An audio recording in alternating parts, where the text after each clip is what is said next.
We have about 5 DART modules coming up. We've been talking for a long time about having a basic introductory training that we could give people, and hopefully this year we're finally achieving it. It may be a little rough around the edges, but I think the scope and breadth is pretty good for starters. So tonight we're on an overview. We're giving you the basic background. Let's go to the next slide and talk about that. So areas we'll cover tonight. We're going to talk about what CalDART is, all about darts, where we fit into disaster response, and all the basics before we get into the nitty-gritty and future nights of what are the various functions that we do inside a DART exercise or a DART mobilization. So for CalDART, Ron Levick, I don't believe he's on the call yet, but he's out of San Diego.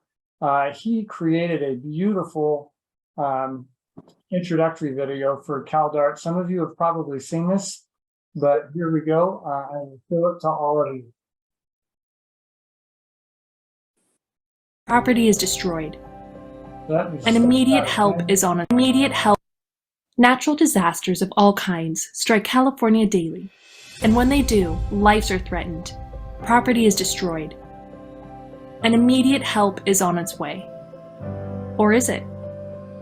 Emergency officials say that in any disaster, you're on your own for the first 72 hours, and life-sustaining supplies, shelter, and hope are essential to survival. When a disaster strikes, CalDART flies into action by providing life-saving services on a moment's notice. We are a California-based volunteer nonprofit organization, fully supported by viewers like you. We need your help. To volunteer, to donate your time and express your generosity, and to spread the word throughout your communities in California that we will always be there when you need us most. The California Disaster Airlift Response Team Network is comprised of skilled volunteer pilots who utilize their experience, personal equipment, and aircraft to transport critical supplies and personnel many miles, or the last mile, between the disaster area and local airports in the disaster zone. Our CalDART operators are located in communities and airports around the state, growing in number and proficiency year by year. They conduct annual readiness exercises, working with local organizations that assist during disasters to prepare for the logistical issues that could arise in an emergency. Volunteer pilots, ground support, and your financial contributions are essential to help us assist you and your neighbors throughout California during a crisis. We are a necessity and your community's lifeline during an emergency. We are CalDART. For additional information on what we do and how you can contribute to our cause, go online to caldart.org. Visit the Join Renew tab to become a volunteer, as well as the Donate Friend tab to make a donation in support of our all-volunteer mission.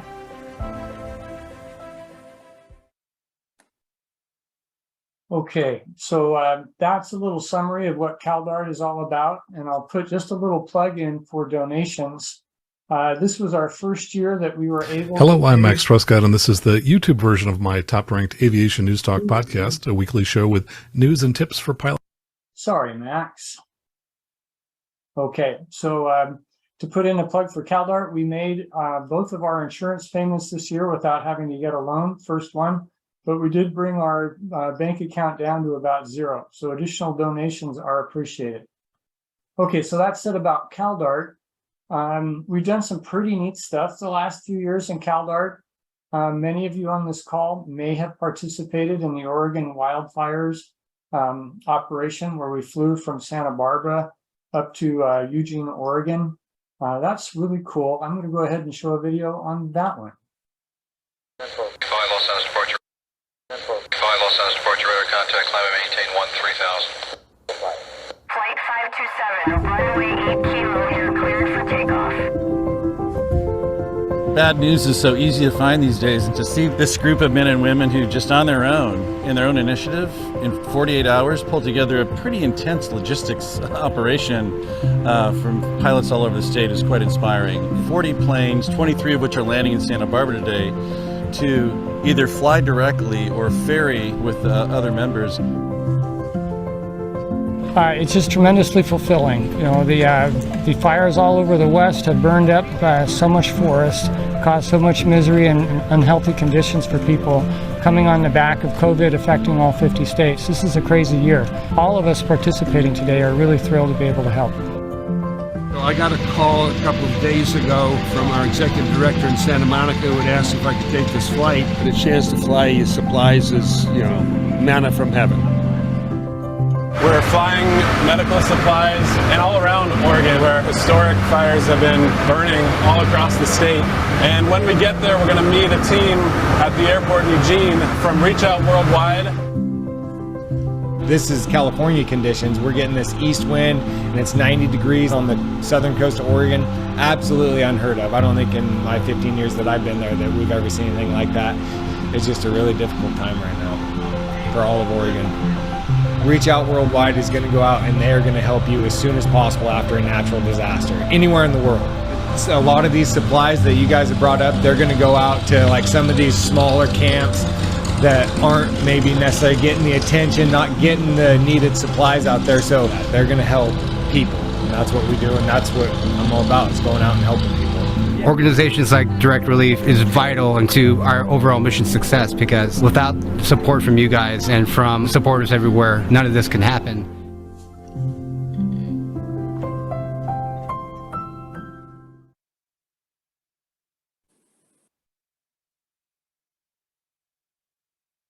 Okay, so a little bit more about CalDART. We have 13 darts around the state right now. Our latest one is Grass Valley, and I noticed we have at least 3 people on the call tonight from Grass Valley, so glad to see them here. We have a little over 300 people that have registered with CalDART as members or friends or donors, so thanks to all of you.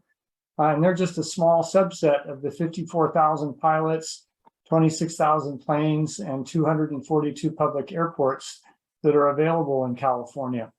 If you'd like any more information about CalDART, visit our webpage, www.caldart.org, and you can email us at info@caldart.org. Somebody mentioned that he was on the Yurok Indian Tribe Airlift. That's the one that went up to Crescent City. We did that in about 4 different scoops. Ron Levick was again active in that one, along with Josh Schlagart out of San Diego. They organized it. We had small jets and bonanzas and all kinds of planes flying it. Overall, it was 21 flights, a little bit smaller than the Oregon Firefighter Airlift. It was part of a much larger operation with the National Tribal Emergency Management Council from Washington, Oregon, and California. They were working in combination with EVAC up in Washington. And it was the first exercise that really had all parts of the West Coast General Aviation Response Plan. That's a loose acronym for a group run by Sky Terry out of Washington State, which basically is a mutual aid group of all the West Coast people that do disaster response flying. So there's a lot of people in the Puget Sound area of Washington State that do it, and we're also picking up people in Idaho and Oregon. And just this last year, there was a huge disaster in British Columbia, and now we have BC Aero, British Columbia Aero, that's active and a part of this West Coast General Aviation Response Plan. Another thing we did during 2020 was Operation Medical Shield. This was shortly after COVID was declared a national disaster by President Trump. We had 14 flights over a period of several months in California, Nevada, Oregon, and Washington. It started with a request from EVAC in Washington. So that's the folks from that Northwest group. They had a place in Walla Walla that was getting overrun by COVID. They didn't have any PPE, and it turned out we could get them face shields. So that was our very first mission. Brian Deere, I believe, from Palo Alto, flew a whole bunch of face shields from Redwood City, San Carlos, or maybe it was Palo Alto from his home airport up to Walla Walla, Washington. That was a long, long flight. He took his young son. Another highlight of Operation Medical Shield was the ventilators. So we actually got involved with a small builder out of San Diego that was building ventilators according to a design that had been innovated at the University of Texas or somewhere in Texas. They had applied for emergency authorization from the FAA, and we were helping them bring it to market. We flew ventilators from San Diego up to Cal OES, and then eventually flew a donation that had been arranged through the city of San Diego to Tijuana. So we also flew FEMA donations. FEMA was making truckloads of donations that year, and some of their stuff didn't show up in the right place. So we transferred it across the state. Overall, we supplied 21 VOADs during Operation Medical Shield. A VOAD is a volunteer organization active in disaster. So here's a sample here of a group in San Francisco where we flew their supplies into Noss Field in the San Rafael, Novato area. And one of their people in this group lived up there and commuted into work in San Francisco and picked up the supplies and supplied face shields for all these people. So they were happy to get their face shields. Down below here, I believe that white pickup truck was carrying 5,000 face masks from FEMA, putting into this truck and or this twin Bonanza, which then flew on down to Chino to give to Liga International, the Flying Doctors of Mercy. So here's our map as of December of last year, showing 12 DARTs, disaster airlift response teams, and DART people at another 46 additional airports. And for Mary and Phil and anybody else from Grass Valley, I believe it is probably this dot right here. Does that look like the Grass Valley dot? Now that should be a red dot, and it will be the next time we publish this map. But you all are a DART now. So for now we're up to 13 DARTs. That is Grass Valley. Good. Thank you, Phil. So we're not well represented in the hinterlands. Look at Northern California only having one person in Chico or Redding. We'd like to be stronger represented in this area. We're doing decently well in LA, but it'd be good to pick up a few more DARTs down there if anybody can make that happen. So a lot of people wonder, what's the big plan for America and how does DART fit into disaster response on a national basis? So this diagram on the left side is a diagram that attempts to show how all disasters are managed at a local level. So here's the local level down here. Beyond, this might be a city. You could have a incident commander running a disaster. You could have an area command, a unified command. If it's a big disaster, probably different counties are going to be working together and different cities are going to be working together. If you've got a 1 million acre fire, that's a good example of a unified area command where you have a lot of individual incident commanders handling different segments of it. And above that, you have a unified area command. Now, supporting them, above them at the city and the county level are the local emergency operations centers. Their job is to get all the people and supplies and equipment that these commanders need to fight their disaster. So they can go up to the state, they can go up to the feds and say, give me money, give me material, give me resources. They can also branch out sideways to their local communities and say, hey, we need help. Maybe they go out to the local Red Cross. Maybe they go out to the local DART. So that's where we fit in. We're a organization active in disaster. If we have a local DART, we can contact the local EOC and give them assistance. That's not the only way that we work, but that is a way that we can work. And then, of course, if that DART needs help because it doesn't have enough people, and it could well be that they are heavily impacted by the disaster themselves. They may only be able to get a quarter of their people to respond. They can go up to the California DART network. All of our DART leaders have access to the membership roster for the state, and anybody can put out a distress email asking people to come in and help them out on a disaster response. And if at CalDART we can't handle it, we escalate to the Air Care Alliance. Our biggest local organization is Angel Flight West. They've worked with us a couple times in the past, and they're scheduled to work with us on an exercise here in September. I've mentioned EVAC before up in the Northwest, and the whole West Coast General Aviation Response Plan, which is a loosely knit group of people that stretch from California to Canada. So that's a picture of the National Incident Management System over here, and how we fit into it. Paul, what's an EOC? An EOC is an Emergency Operations Center. Okay, thanks. Now in California, there's something like 57 counties, and who knows how many hundreds of cities. So it could be that that local EOC won't be right next to one of our 13 DARTs. So they are also able to go directly to CalDART to ask for help. And in that case, we will go out to our DART operators and try to put together a ad hoc response for them.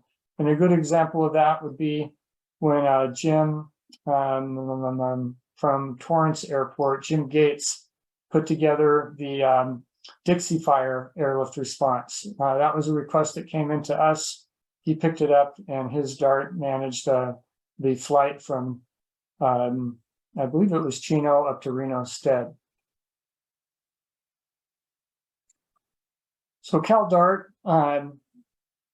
gives aviation a way to contribute. That's one of our big values. In California, we have 54,000 pilots, 28,000 aircraft. People want to help in a disaster. Maybe not all 54,000 of them, but you can bet 1,000 of them would, or maybe even 2,000 or 3,000. And nobody's going to know what to do, how to help. So, we have a tremendous asset in this state with 242 airports to serve the people and those pilots and aircraft. There's only 27 commercial airports. So in comparison, we can go to almost 10 times as many places in California as commercial providers can. And there's 15 Air Care Alliance public benefit flying organizations in addition to CalDART. But typically, they are not nearly as well connected to the emergency management infrastructure as we are. And that's where a lot of disasters are sold short, is the disaster response people aren't talking to the aviation people, and so we don't realize near the potential that we could be realizing. So I'm going to go through a few slides of all these 242 airports in California. Note they are distributed over the entire state. Northern California is well covered. Central California, the Bay Area, is well covered from the coast to the mountains. You go to South Central California, excellent coverage. And if you go to the San Diego, Los Angeles inland desert area, again, many, many airports. So there's really a good opportunity for us to move people and goods around this state during a disaster. So now I'm going to get into one of the key processes of a DART. How do we get one started? And Grass Valley being the most recent one, that was a good 2-year effort. It started with Ken from Grass Valley participating in the Santa Barbara Airlift, the Oregon Firefighter Airlift. He brought the idea back to his airport. He got some guys excited about it. It took a while to, hold on just a second.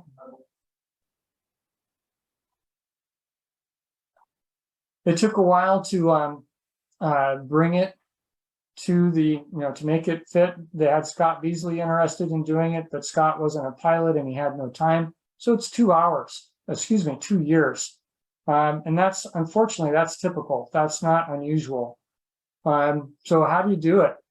So you've got to get somebody that thinks it's a good idea. They either drive it themselves or they find people and they get a founding person or a founding team together.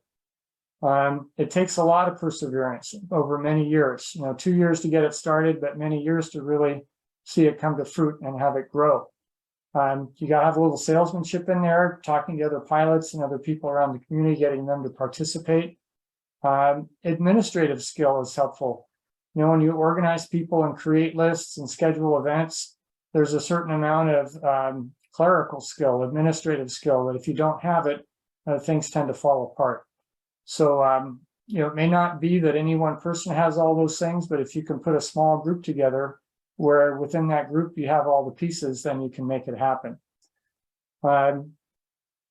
It's good to attach a DART to a local pilot organization because DART's a pretty narrow task to do all by itself. We all think DART is very worthwhile, but most of us that are pilots have broader aviation interests as well. So a lot of our airports have pilot groups, and they may think this is a good idea, and they can pick up a DART as one of the things that they do. And when the DART leader decides not to do it anymore, the organization provides a group of people that can come in and take over. So next up, reading the disaster airlift response plan. It's 80 pages long. It's very dense. It's not the most interesting reading. It can be a great way to put yourself asleep at night. But it's got a lot of good basic information in there on how to work all the nuts and bolts of a local organization of an operation. So read it and try to understand it. You can announce your DART locally and recruit people who are willing to spend a day at an exercise. And that's important because you don't have to get people that believe in it as fervently as the founder does. You just need people who are willing to, put in a few hours in a day sometime. And that really widens your group of who will get involved. Then you want to announce your DART locally and recruit for it. You want to register an exercise with the VP of Methods, Procedures, and Certification at CalDART, sending a request to events@caldart.org to receive the forms. And that exercise has to put at least one plane into the air. And I'm going to stop my share a second. Bob Goodwin, I hope you're ready to go. If I can find you on here, I'm going to spotlight you. There you are. Okay. So, spotlight for everyone. Give us a little commercial, Bob, about what you do for CalDART and how people get their exercises organized or registered, I mean. Okay, so methods, standards, and procedures. It's paperwork. I try to make it sound a little fancier than that, but if the paperwork isn't there, the event didn't happen. So I have made a little short video of the basic minimum paperwork you need to do to have your DART's initial operation experience and become qualified. So starting with the most basic forms, I'm not going to go over all of them here, but we have an event registration form. Okay, this is the first one you'll look at, and you fill it out a few days before your event, and it's you submit it to us and we look at it.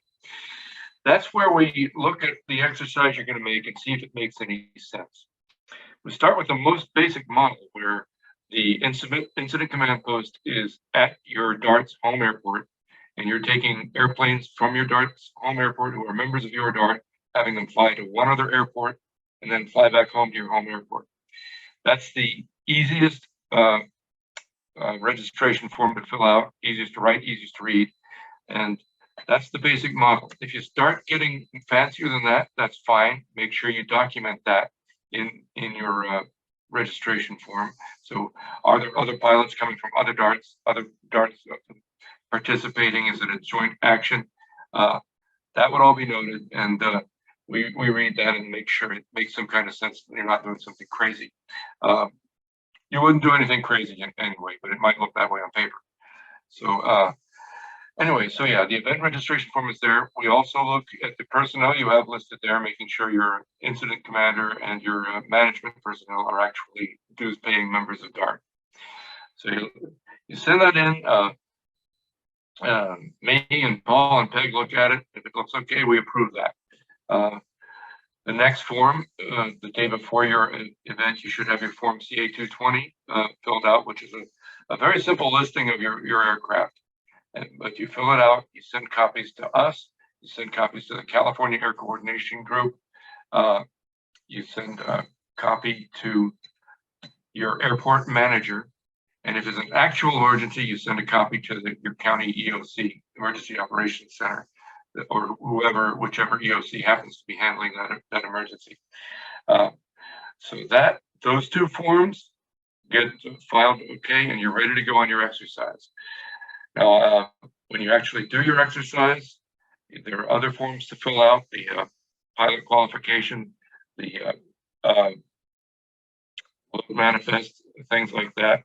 And if it's your initial operation experience, we will want to have you submit several of those. If it's not your initial operation, then and you're already qualified, then we will only need the airlift dispatch log, which that's new. We used to not ask for that, but we really want to know what flights were made, what hours were flown. And so the very minimum exercises where we have those three forms. When we start out, it's the event registration form, then the form CA-220, then after your exercise, the airlift dispatch log. We get those in, we look at them, we file them in our Google Drive, and we say, you've done a good exercise. Thank you very much. So that is my primary job as methods, standards, procedures. There are also some experimental things we're working on where we're streamlining our procedures, stuff like that. I've got a hand in that. Those are currently works in progress, so I'm not going to bore you with those this time. Okay, so any questions? Paul, did I leave anything out? Yeah, if I could, Bob, I've got one of those forms up on the screen. If you could just take everybody through each section real quick for not more than about another minute, that would be great. Okay, it actually is a pretty easy form.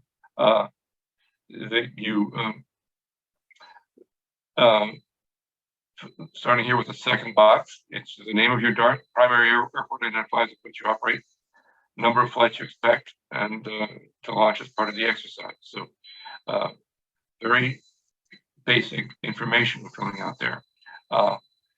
And don't forget the date, because it's sometimes sometimes these forms will call it the same in the Google Drive. So make sure you've got the date of the event. Okay. And you have to be a CalDART member. You identify yourself with your name, and that you are then most likely you're the chair of that DART, and most likely you are the incident commander. If not, you note that here, and you then become the you referred to in the form. Okay. Names of people who will assist you in managing. This is where we check to make sure they've got their CalDART dues paid. Let's see. Yes. Okay. And this, you make sure you verify that everybody is insured, and it's an easy yes, as if everybody is. If not, you get them all insured. So that's an easy box. You write yes and make sure it's true. Another easy box is what DART you're operating from. You verify here that you have in fact put yourself asleep a few times reading the DART, and that our basic DART is the one you're going off of, or if you're using a different DART, such as SCAPA's action plan or the WCGARP action plan, you note that here. You note which rule book you're using. So again, it's an easy box to fill out. Okay, signing yes in this box. The people have signed their waivers. We don't want to get sued too badly if anything goes wrong. Next box. And it's where you're verifying that it's the DART exercise you're using, and that you're not making a joint exercise with Young Eagles or with anything else that's going on. Because if it's a DART exercise, we want it to be only under our umbrella and not trying to manage somebody else or be responsible for somebody else. And so should be an easy answer, yes. Further explanations regarding this event is appropriate. That if it's a simple exercise, you can put you can leave this blank. But if you've got some interesting things going on, like planes coming from other DARTs, planes coming from other airports, multiple stops, people participating that are not members of your DART, you note that here. That's the kind of catch-all, anything. Okay. And your signature, you sign your life away, and you've got your event registration filled out. Okay, any questions for Bob before we move on? I have a question. Just curious, where are these forms? Will we be able to download them on the website somewhere? Yeah, they're on the website.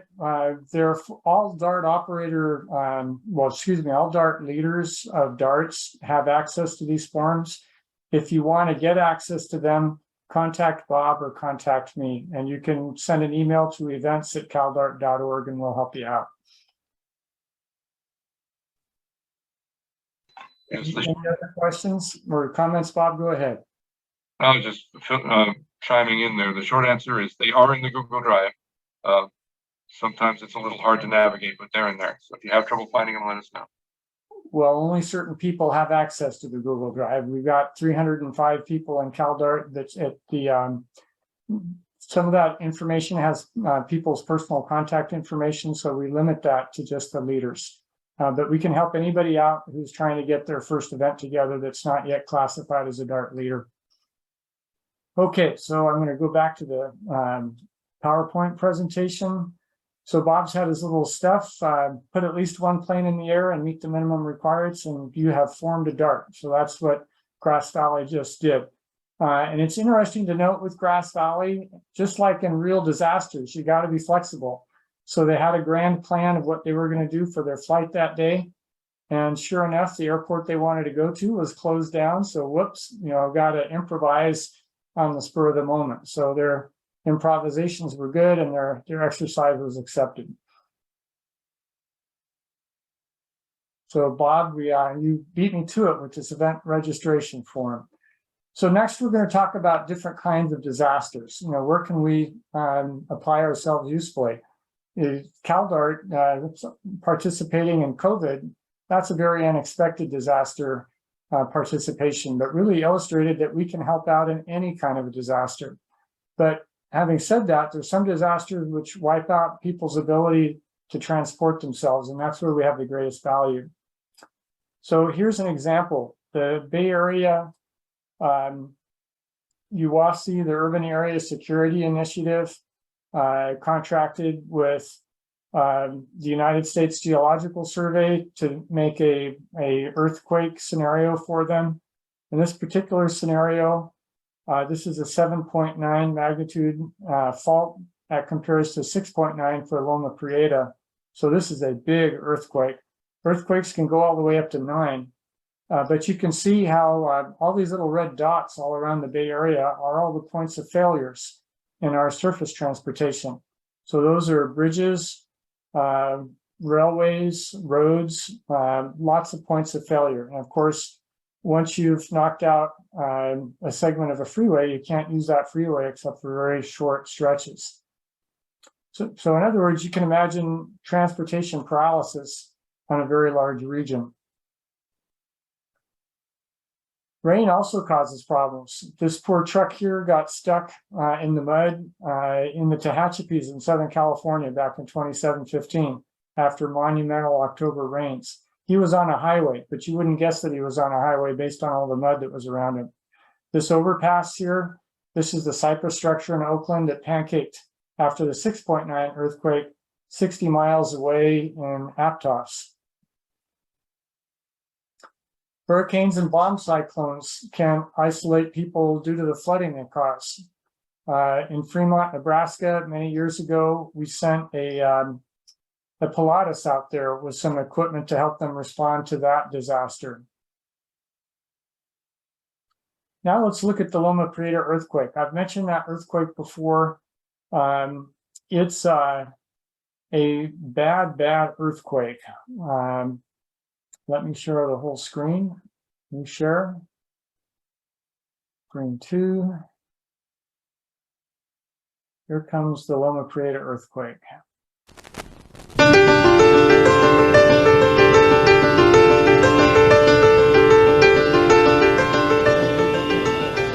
On Tuesday, October 17, 1989, the Loma Prieta earthquake was felt from Los Angeles to the Oregon border. The cities of Santa Cruz and Watsonville, each only about 10 miles from the epicenter, sustained heavy damage as collapsing buildings killed 5 people. The earthquake destroyed 200 homes in Watsonville and damaged another 1,100, leaving over 2,000 people in tent camps and temporary shelters. Highway 17 was blocked by a massive landslide and would not completely reopen for 32 days. A collapsed bridge closed Highway 1 at Struve Slough. Highways 152, 129, and many roads in the Santa Cruz Mountains were also closed, hindering access to the areas which most needed help. And although it could not run its own printing press, a fresh copy of Watsonville's Register Pajaronian newspaper was available the day after the earthquake, October 18th. It had been printed in San Luis Obispo and flown into Watsonville Municipal Airport. In the coming days, all of Santa Cruz County would benefit from the lifeline that Watsonville Airport provided to the outside world.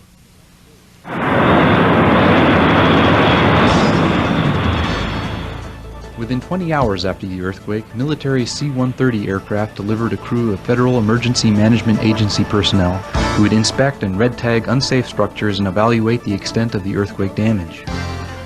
Subsequent C-130 flights into Watsonville would deliver emergency supplies and retrieve FEMA personnel. California Department of Forestry helicopters used the airport as they battled several fires started by the earthquake. Army Red Cross helicopters were based at the airport, ready to evacuate earthquake victims. The Navy also flew in 2 Black Hawk helicopters carrying several tons of emergency relief supplies. To prevent further shaking of unstable buildings, the airport traffic pattern was changed to keep flights of these helicopters and all other aircraft away from the city of Watsonville. The terminal at Watsonville Airport became the staging area for FEMA workers, military officials, and medical personnel. State and federal officials also arrived by air, and the media followed. While the Federal Aviation Administration closed off Watsonville Airport to all flights except those delivering emergency relief, most incoming flights were still made in privately owned aircraft. Pilots from all around the Bay Area volunteered to deliver donated supplies to Watsonville residents in need. On Thursday, October 19th, the Food Bank of Contra Costa County asked Linda Meloche at Buchanan Field in Concord if several tons of food could be delivered to Watsonville by air. Calling on volunteer pilots, Linda organized an airlift that delivered 40,000 pounds of food in 100 flights by early Friday afternoon. Bill Dunn and John McAvoy organized an airlift from Reed Hillview Airport that began Saturday, October 21st. By Sunday evening, Reed Hillview pilots had conducted 300 flights using 80 aircraft, transporting 250,000 pounds of much-needed food, water, clothing, and camping equipment to Watsonville. Everything had been donated, including the supplies, planes, and fuel. Similar airlifts were organized out of other airports. Hamilton Army Airfield pilots flew in 28,000 pounds of supplies in less than 2 hours using 50 aircraft. Pilots from Half Moon Bay and San Carlos also participated in the airlift, delivering thousands of pounds of supplies to Watsonville. In the days following the earthquake, the tarmac at Watsonville Airport was crowded with unloading aircraft. There was so much air traffic that the FAA brought in a temporary air traffic control tower. The California Conservation Corps provided help moving the incoming supplies as 5 hangars were filled with goods destined for local disaster relief organizations. Ultimately, over 1,000 airlift flights delivered 500,000 pounds of emergency supplies to the Second Harvest Food Bank alone. Watsonville Airport provided speedy access to the county hardest hit by the Loma Prieta earthquake. And when Watsonville needed it most, hundreds of Bay Area volunteer pilots flew in emergency supplies.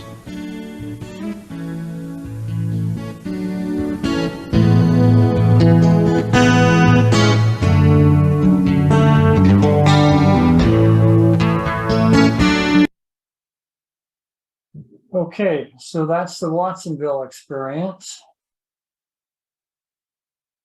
And let's go back. So that's the that Loma Prieta earthquake really was the event that stimulated the founding eventually of CalDART.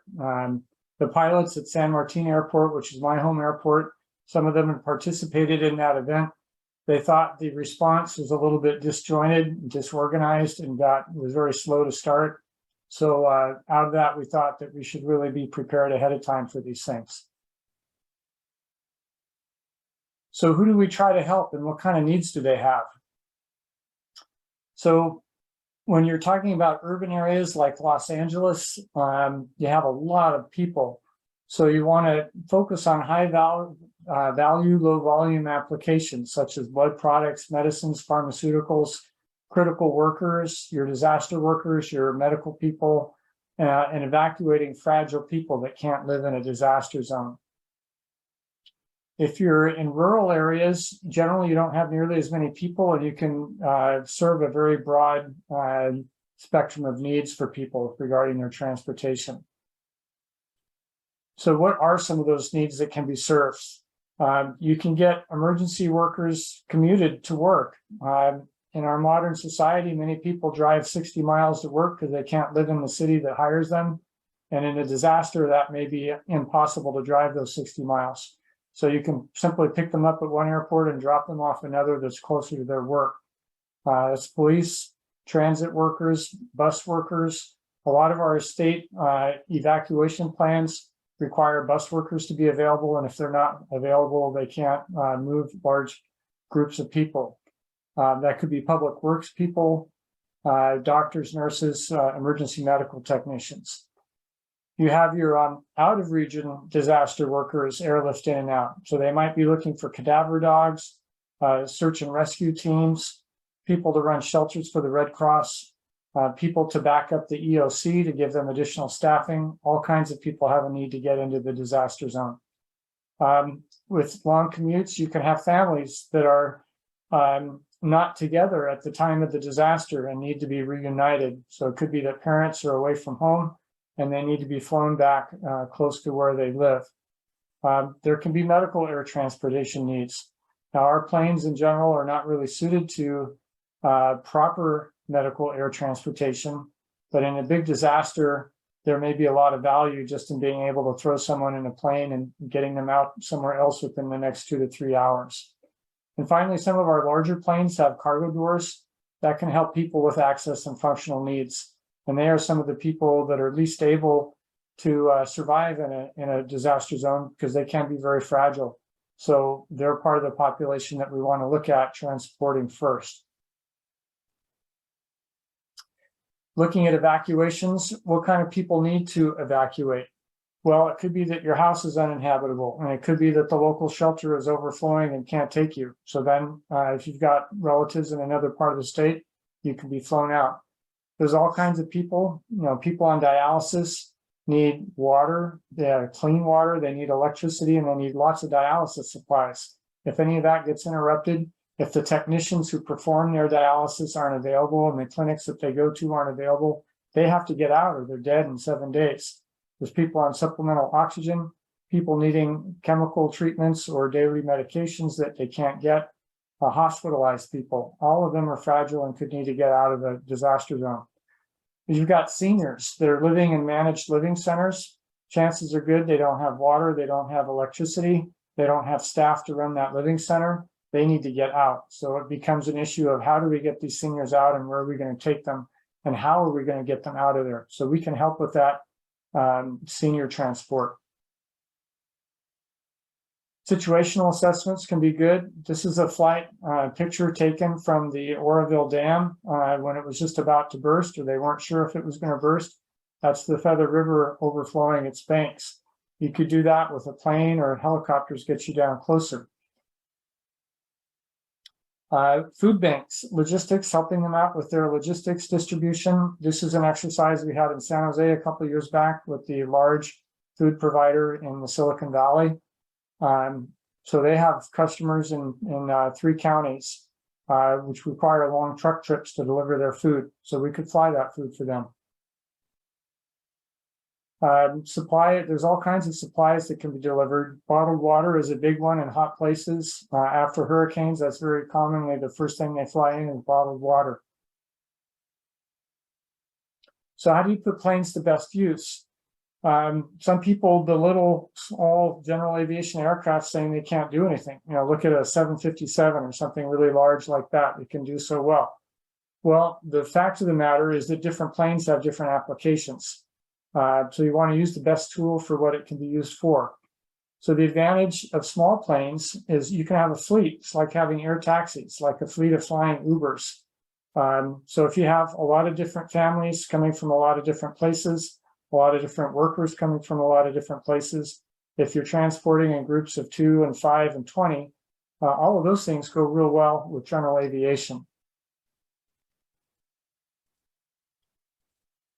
You should use your commercial air transport options first. They are the best regulated by the FAA, and they have the highest safety margins, and so they should be used first. Your government agencies like the Coast Guard and CAL FIRE have very specialized training, and they should be used if they're available. And then after that, if you still aren't having your needs met, the public benefit flying groups, that's groups like CalDART and all the others, can step in and provide good service.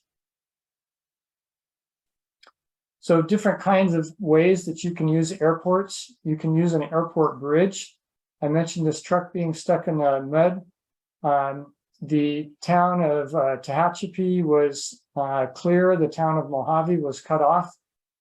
So they ran a air bridge between these two airports. And these little guys in their local Cessna made the local airport because they had all kinds of people that were at work and couldn't get home. They had people at home that couldn't get groceries, and they just helped out with everything. Here's a schematic of what the Loma Prieta airlift looked like. You had 5 different airports in the Bay Area sourcing a supply airlift into Watsonville. That's many airports to one. This is what we could do in the Bay Area if we had a regional outage caused by that 7.9 earthquake. We could just be a general transportation service for longer routes. And here's an interesting point. If we had a big earthquake, there could be a tsunami contribution to it. Oakland is at something like an elevation of 3 feet, and San Francisco is maybe 6 feet, or vice versa. Both of those airports could be put out of service with any decent kind of tsunami action. It could be that San Jose International would be the only working airport. Well, you happen to have an airport just a few miles away, Reed Hillview, also in San Jose. You could set up a bus bridge, open up a bus bridge between the two airports, and get people using Reed Hillview as a local regional shuttle to go to all these different communities, and then using San Jose to use your big long haul flying all around the country and getting in heavy supplies. So that's just to get you thinking, when a disaster happens, how could we use the network of airports to serve the needs of this disaster?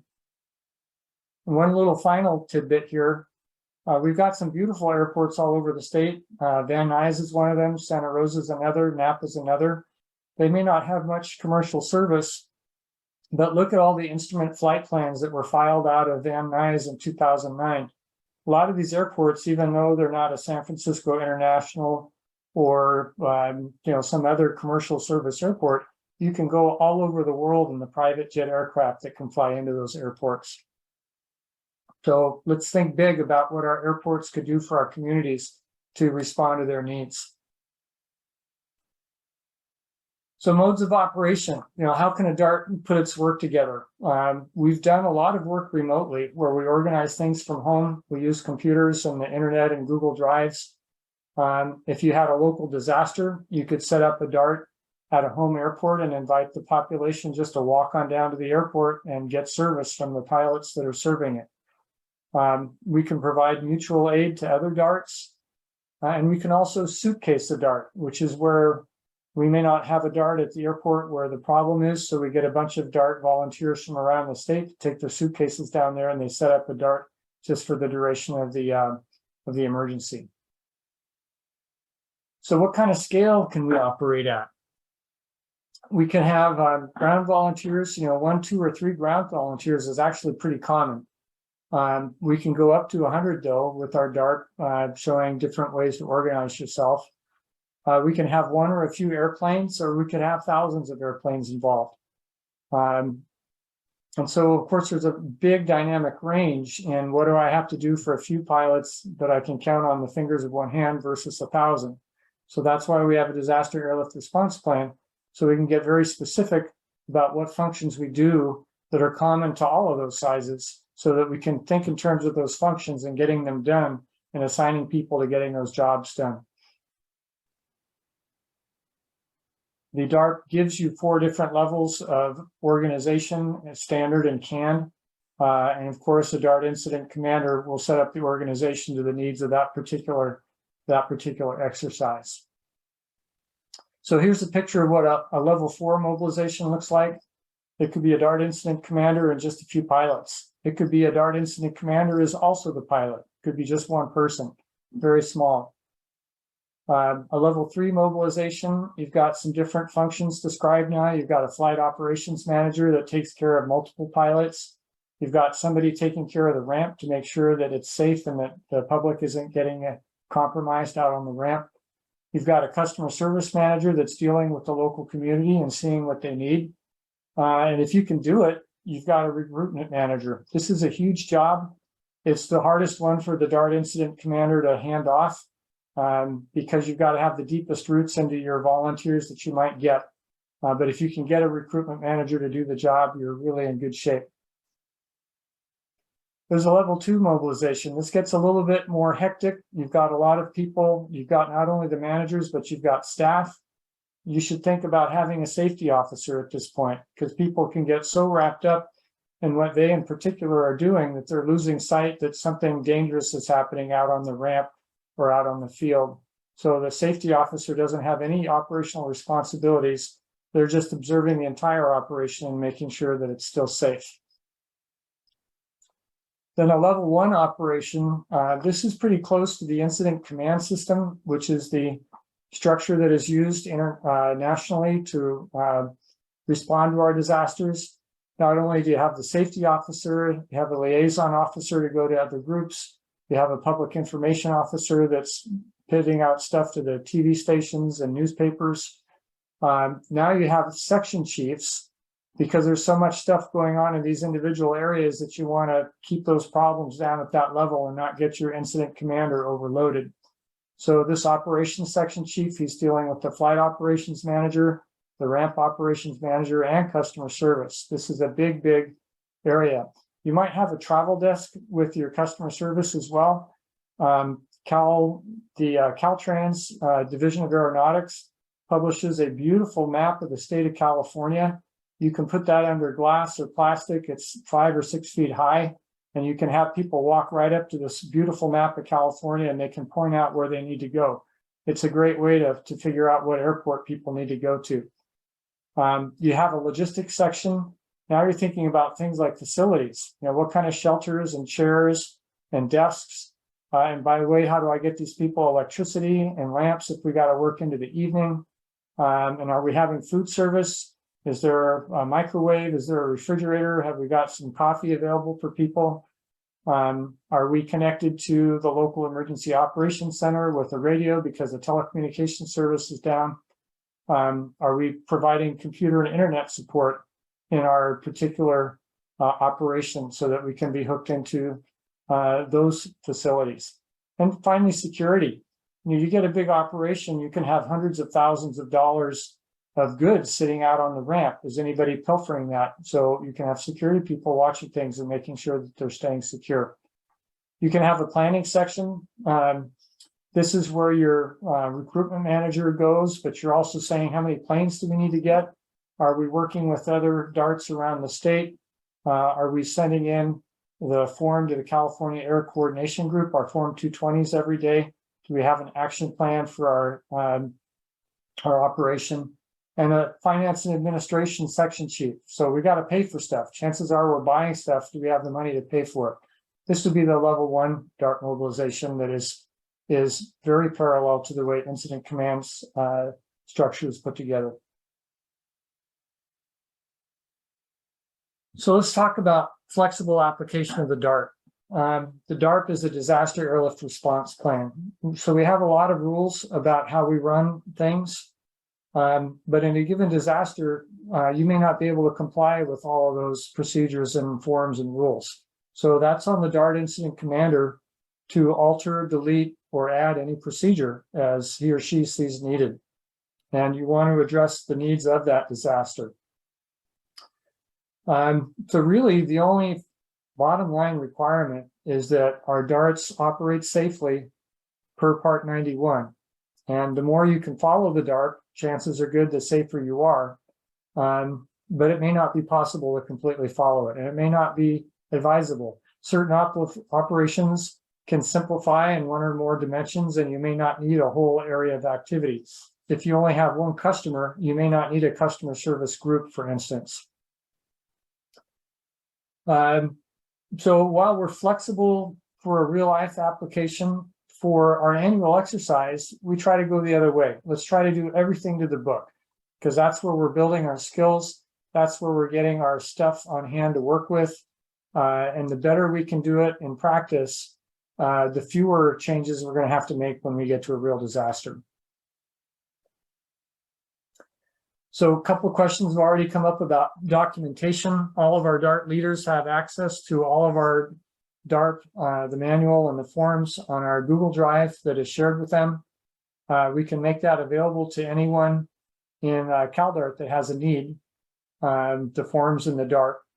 So again, send an email to events at caldart.org if you need help. I'll just put that down right here.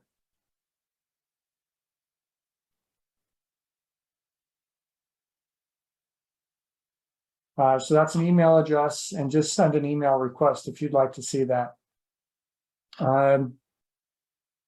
What else about documentation? You know, there is a lot of documentation available, a lot of forms available, and it may not be that the incident commander wants to use all of them. So we also have a documentation plan, which allows the incident commander to tell everybody that's working, you know, what forms are we going to use for this particular exercise. Let's talk a little bit about safety. Safety is everyone's responsibility in any kind of a DART mobilization, whether it's an exercise or a real response. So it's not only the DART volunteer safety, it's the general public safety. So anybody that's general public coming on board, you always want to give them a little bit of a briefing about that they should be careful to be safe, and give them a little coaching about ramp safety. Operational competence enhances safety. So one of the reasons why we like all of our DARTs to have an exercise every year is that provides a little bit of a training ground. And the more we know what we're doing, the better we do it, the more safe an event we're going to be able to put together. We've already talked about the safety officer being used for large operations. Another aspect of safety is that let's only do stuff that we're comfortable with. So if you're a pilot, every different pilot has different things they're comfortable with. Don't accept an operation just because somebody tries to give it to you. It may be that the weather is not suitable. It may be that that's an area of airspace that you don't like to work in. There could be a lot of reasons why you wouldn't want to take an operation. So pilots, feel free to turn down any job that is offered to you. And by the same token, people in flight operations, try to know the capabilities of your pilots, and try to, you know, keep your aspirations down to just things that can be done easily and safely. It's helpful.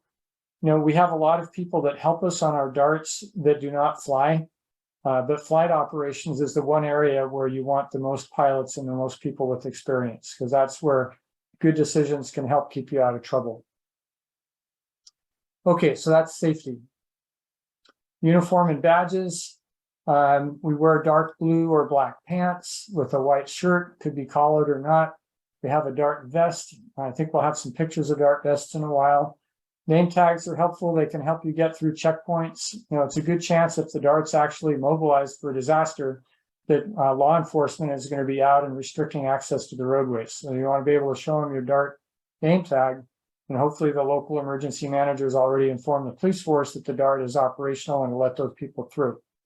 And of course, with a professional appearance, customers have confidence in us. So uniformity of appearance does make the public feel better about working with us in general. And not only the general public, but the managers that we work with, our peers in the emergency operations management. In a large operation, the DART managers will have titled vests so that people know who to go up to ask questions.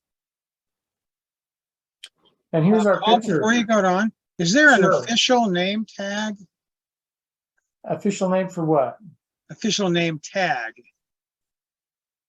No, we haven't. different darts have their own name tags. We don't have a CalDART name tag. And that's one thing we haven't standardized on a statewide basis yet. Okay. So here's Bob Shoemaker, pilot, Colette Armau, and Ron Levitt. Colette is with our statewide board, as is Ron. And Ron has been at the center of a lot of stuff within CalDART. He's really a great go out and do it guy. So the go out and do it thing we did here was fly up to Cal OES and give them a ventilator. So they had some medical people that were able to check out this ventilator that had been put together by the builder group in San Diego. So this is their little souvenir of the day. Now notice the uniform, white shirt, CalDART vest, dark blue or black pants. So preparedness. Those who prepare respond effectively. And preparedness is really a big hallmark of what we do at CalDART, more so than I think other groups that you can see around the nation. So how do we maintain that preparedness? Well, we have an annual exercise. We get to know the people in our communities that handle emergencies, so they can reach out to us and we can talk to them to see if they need help. And by being prepared and going through exercises, we've had a chance to procure the equipment that we've needed. And when it didn't work, we fixed it. And so when the accident comes, it's going to be in good shape. And we've built up a little supply of forms and contact lists where we can go out and get people. So preparedness just doesn't happen. It takes a lot of work. So during the mobilization, what happens after that disaster occurs? So you have your local DART leaders. Any DART has one person or a group of people that are the nucleus. They contact each other and say, who's in position to be an incident commander, the DART incident commander for this response. So they decide who the DIC will be. And then that person reaches out to the local organizations active in disaster. What are you seeing? Do you guys need any help? Do you think the general public is needing help? And we're not asking anybody to activate us, but we're taking the temperature. And if we think we need to, then we're going to mobilize ourselves. And the DIC mobilizes the DART, sends out the word. And that could be via FRS, GMRS radios. It could be via ham radios or text messages or emails, whatever's working during the disaster. Once that DART is operational, because it takes a little while to go from mobilization to being operational, you inform all your local organizations that you're operational. You inform the media. You inform the California Air Coordination Group. They're trying to maintain a situational status of the disaster and from an aviation point of view. And you say that service is available with what kind of resources you have available. So annual exercises, just coming back to that idea again, they build our confidence. We emphasize DART adherence, the disaster airlift response plan during the annual exercise. For the people, we strive for cross-training because one thing sure in a disaster is that everything's going to be all screwed up and nobody's going to be around that you need, and people are going to be pressed into service doing things they haven't done before.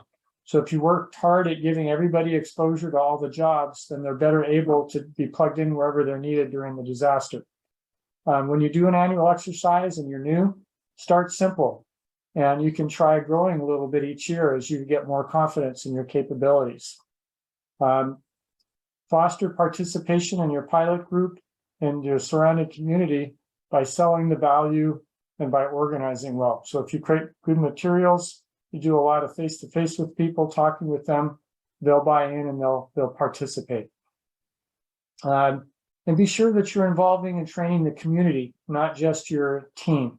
Because if you don't have the community involved, they don't know to ask for service, you won't be called upon when the disaster comes. So we've called our organizations active in disaster. This could be the local emergency manager. It could be from the city or the county. It could be the American Red Cross. It could be CAL FIRE. It could be your CERT groups. It could be faith-based organizations that are helping out their congregations. Anybody that's active. If you're lucky, your county will have a VOAD, an official VOAD, that you can join, and you're a part of the volunteer organizations active in disaster in that county. In California, we have a NorCal VOAD and a SoCal VOAD. CalDART is a member of both, and our individual DARTs should be reaching out to their local VOADs and joining those. And CERTs and DARTs are very close to each other. CERTs are community emergency response teams. They're sponsored through FEMA, and they're administered by cities and counties. But it's citizens volunteering to help in disaster. And that's essentially what DART is. We're citizens that fly that are volunteering to help in disaster. But unlike CERT, we're not administered through the local government. We're an independent organization. So if you want to build your own skills, how can you do that? You can read the DARP. You can read the Utilizing General Aviation and Catastrophic Disasters, which compromise regional surface transportation. That's available on the CalDART website. You can watch these Zoom training courses, and these 4 IS courses offered by FEMA are good ones to give you a background on how the National Incident Command System works. And if you want to talk to your local emergency managers, it helps a lot if you have a grounding in how the National Incident Management System works and how incident command structure works. So ideal equipment. In the DARP, you'll see a list of equipment that is, ideally what a DART will have. And why do we call it ideal? We don't look for excuses not to participate and not to help out. If a disaster comes, we help out with whatever we've got. We may have no equipment at all, but we can still do a lot of good. So that's our grounding point where we start from. Now, having said that, we want to do better if we can. And so we start procuring equipment, material handling equipment, generators, refrigerators, other things that may be helpful to make the DART complete. You'll see that list of ideal equipment in the DART. So that's it for the main presentation. Now let's get to questions. Who has a question? Hi, Paul. I have a couple questions. Yep. So yeah, Mary McMillan, and with Grass Valley, just obviously very new to this. But I have a couple of questions and then a bit more of a comment, I guess, than a question. But first of all, again, when we talk about the equipment and also training, I mean, that obviously entails a dollar figure that which you actually put to the equipment in the DART.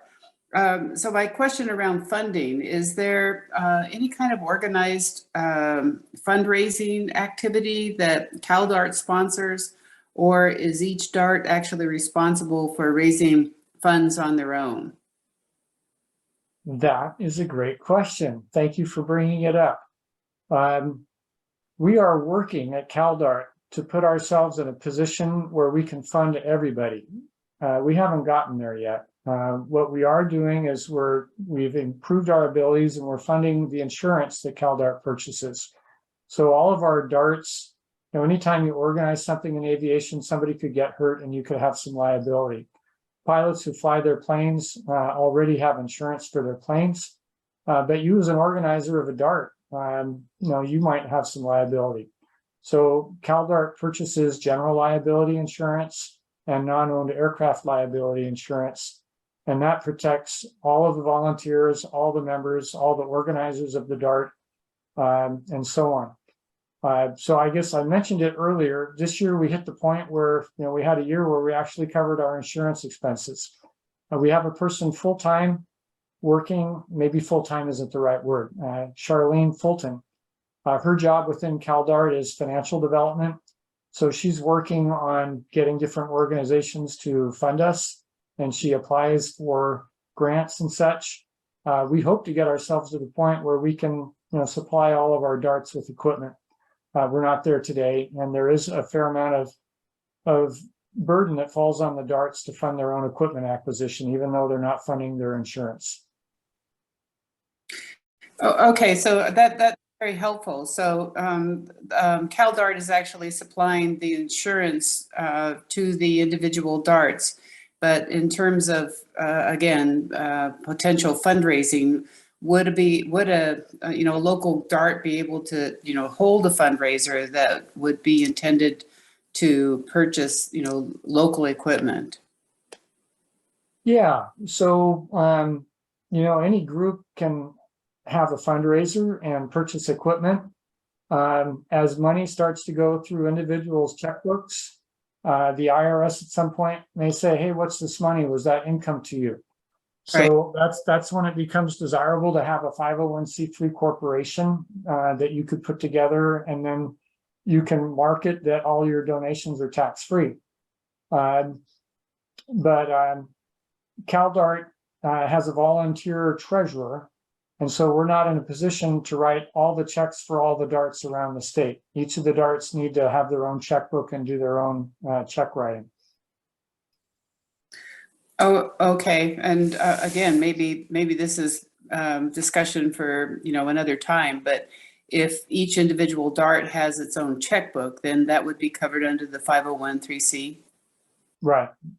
So there's a process. You file a form with the IRS and the Franchise Tax Board, California Secretary of State, the California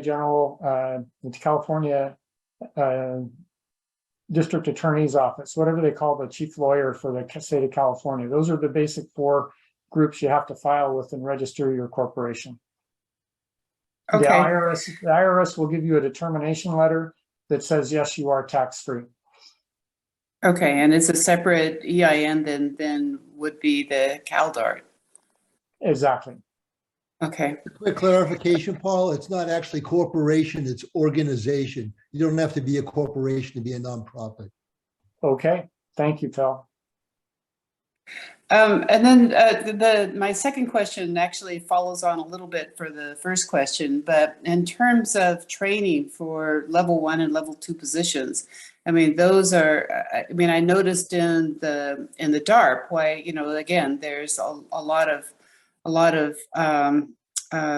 verbiage in terms of, defining their mission and defining their roles and responsibility. But again, those are very highly specialized positions, especially for a large operation. So in terms of training for, for those chief positions, I mean, is that something that CalDART is proposing to provide, or again, is this the responsibility of the local DART? Well, this series of training presentations we're having in September is the deepest training that CalDART has ever done. Okay. And it will cover your basic positions in a level 4 and a level 3 operation, and give you the concepts that take you up into larger ones. We'll be able to work the forms and have some actual, task-oriented training that goes with it. And so that's the best we've got at this time. And everybody within CalDART basically has hands-on experience that they've gotten by trying to follow the DARP in their annual exercises and in the few disaster deployments that we've done. Cyrus, you've got a question? Yes. Civil Air Patrol has 550 airplanes owned by the Air Force, but I imagine that they can't do a lot of what DART does because they can only allow members in their airplanes for a liability reason. Yeah, so the sweet spot for Civil Air Patrol is search and rescue and surveillance. They have some nifty cameras they can put on their planes that do aerial mapping. They can put a repeater in the sky and connect people on the ground with their headquarters in bad terrain, but they're not really a general transportation organization.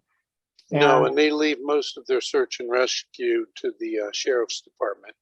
Right, and their 550 aircraft are scattered all over the whole country. So if you look at California and you look at any given disaster region, we have way more planes locally than we have Civil Air Patrol planes. So we can provide a lot of capacity that they cannot provide.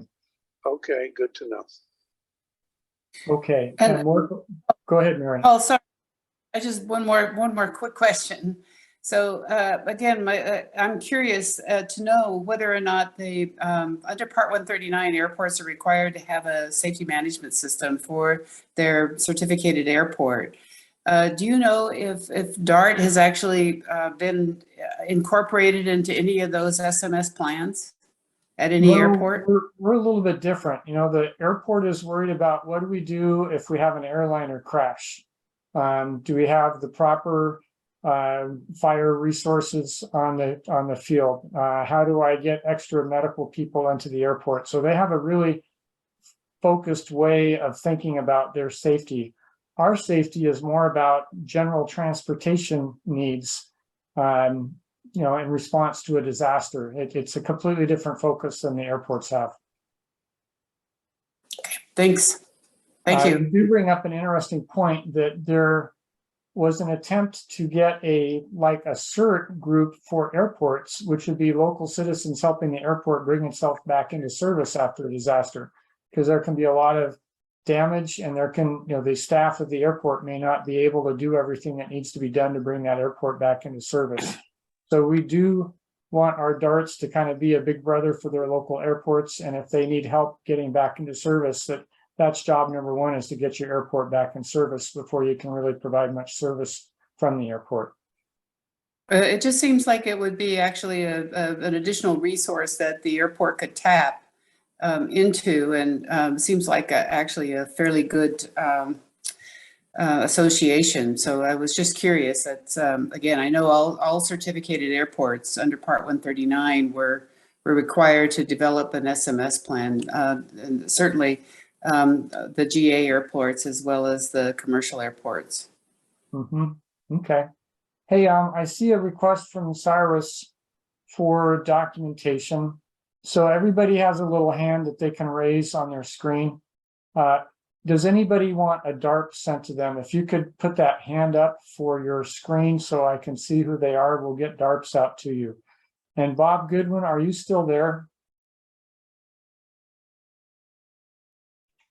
Yes, you are. So Bob, can you write those down? So that's Cyrus Thomas, Jim Gates, William Cole. Anybody else in need of one? Kwangwei, I think you said you wanted one, didn't you? Yeah, sure. I'll get it. Yep. Kwangwei wants it. And add Bob Schumacher to that list, please. Sure. Bob Schumacher, Peter Mason. Who have I not called out? Who's iPad over there? Yeah, and you're muted, iPad. You need to unmute so we can see who you are. In the lower left-hand corner of your screen, you'll see a muting, a microphone that you can click on. Click on it and you'll get unmuted for Mr. iPad. And if that doesn't work, there, okay, go ahead. What's your name? David Bockholt. How do you spell your last name? Bockholt. Holt. Got that, Bob? David Bockholt. Okay, anybody else not get mentioned that wants it? So we'll get a DART documentation package out to you. It will consist of the DART and the forms, and it will probably be at least a couple different emails.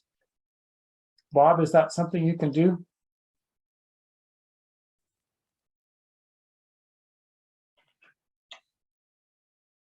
Okay, what was your question again? Can you distribute a DART and a complete set of forms to all of those people? Okay, yes, I have Cyrus Thomas, Bob Schumacher, Pete Mason, William Cole, Kay Huang, David Beckholt, and Chris Palmer. Did I miss anyone? Kwangwei Wang. Yeah, I think he said Kay Huang. Yeah, oh, okay, Kay Huang. Okay, good enough. Okay, okay. If I've got those email addresses, yes, I can do that. Okay. Add Jim Gates. And Jim Gates, okay.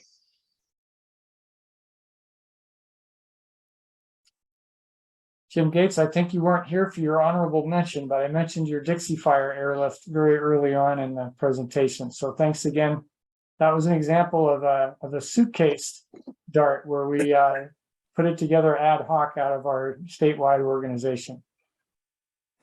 Yes, well, thank you. I had company, so I couldn't get in until about 7:30. No problem. Okay, there were a couple of questions that were asked during the chat. Did everybody get adequate responses to their questions that they asked on the chat? Could I ask another question? Sure, go ahead, Pauline. So it's a little bit timely, kind of. So you guys mentioned that leaders could work with local authorities.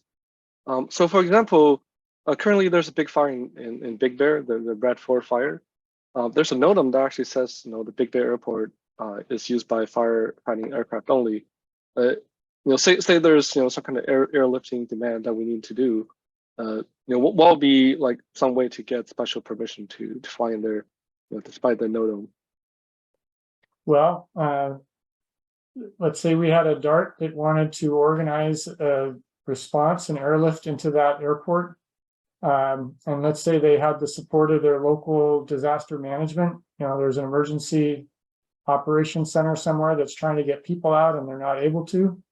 Then what we do is all NOTAMs that have a TFR, a temporary flight restriction, will have a person in charge with a phone number. So we call that person and we have a discussion with them. We describe our need, we describe who we're working with, and chances are good that they will figure out a way to let us use the airport. Certainly firefighting is a very important use for an airport, so there's not a whole lot that's going to be more important than that, but they may have a way to share the airport and share the airspace with us. Got it, thanks. Yeah, Paul, could I comment on that? Sure. At Nevada County Airport, Grass Valley, we've got CAL FIRE with major operations, and it's pretty amazing how seamlessly the general aviation traffic flows when they're flying. It seems to be way more hectic. The TFR, we don't have a TFR when they're flying, so that would, your point is very valid, but it does work out as long as you know the people who to contact, and it works out pretty well. I had one other question that Mary had brought up some really good points, and Reed Hillview has an amazing trailer, and then other people have just a suitcase. Up at Grass Valley, I think, we've got maybe a binder. Who's got the best model for forms equipment to deploy? Would it be Reed Hillview or one of the other airports that is maybe taking a lead in that? And where do they get the funding for that? Well, I think the biggest equipment deployment that I've seen is at San Martin, and San Martin is having an exercise on September 24th. And if anybody wants to fly in and be a part of that exercise and take a look at our hangar and see all the equipment we've got, you'd be welcome to. But it's we were lucky. We got a $10,000 grant from AOPA and a $5,000 grant from Northrop Grumman, and that really got us off to a fast start. And since then, we've opened up our pockets some more and done our own purchases. But there's really no limit to the equipment you can get. And when you think of the airplanes that are flying in the disaster, you've got millions and millions of dollars of aircraft that might be involved. And why can't we at least get $15,000 worth of equipment out on the ramp to support them? It's a bit of a stretch. Pilots are cheap, another 10 cents a gallon. They don't want to pay for it. But if you work at it, and if you're lucky, you may be able to find a way. There's often some people that are deep-pocketed that will make larger contributions that can help you get going. And if CalDART gets better at fundraising in the future, that may help out some too. That's good information. Does anybody have a inventory list of what you have? So a startup like Grass Valley can say, hey, here's our target, and I can start knocking on doors. Yeah, in the back of the disaster airlift response plan, there is a ideal equipment list. And that would have a lot of similarity to equipment that you'll find in San Martin, but maybe there'll be some additional things that we have not yet gotten in San Martin. So that's a starting point, but think material handling.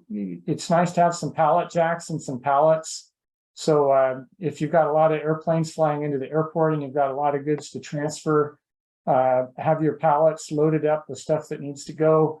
Walk out to a plane with a aircraft load sheet and pull stuff off the pallet, put it into the plane, have the pilot pack it so he's got the weight and balance right, and boom, off he goes. So the pallet jacks aren't very expensive. They're about $300 a piece or so. An amateur radio to get back to your local emergency operations center can be a handy thing. An aviation radio can be a handy thing, although a lot of pilots just have handheld portables that will do in a pinch for giving people local advice if they're within 2 or 3 miles. Okay, thanks. Sure. Other questions? Who here, if we could see a show of hands, has participated in a DART exercise so far in their DART career? I guess we'll have to have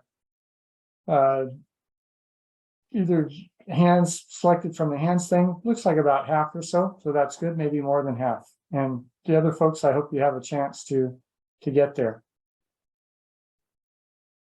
Okay, any other questions for tonight?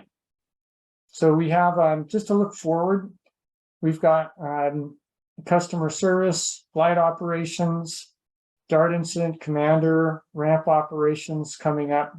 Those will be our next 4 units, and together that represents the most thorough training that CalDART has ever attempted. So hopefully we'll have something here that we can utilize into the future, maybe put it up on YouTube so that people can access it in the future when they want to get a training refresher.